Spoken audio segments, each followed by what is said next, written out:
ஆழ்வார்களிலே நம்மாழ்வார் தாமிரபரணி நதிக்கரையிலே பிறந்தவர்.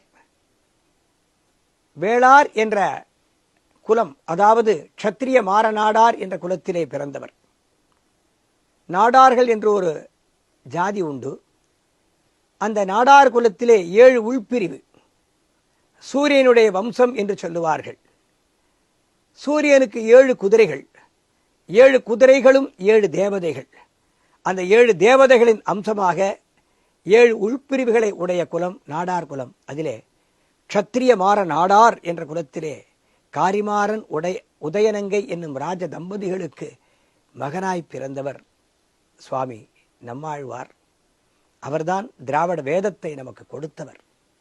அவர்தான் வைணவத்திற்கு முதல் குரு.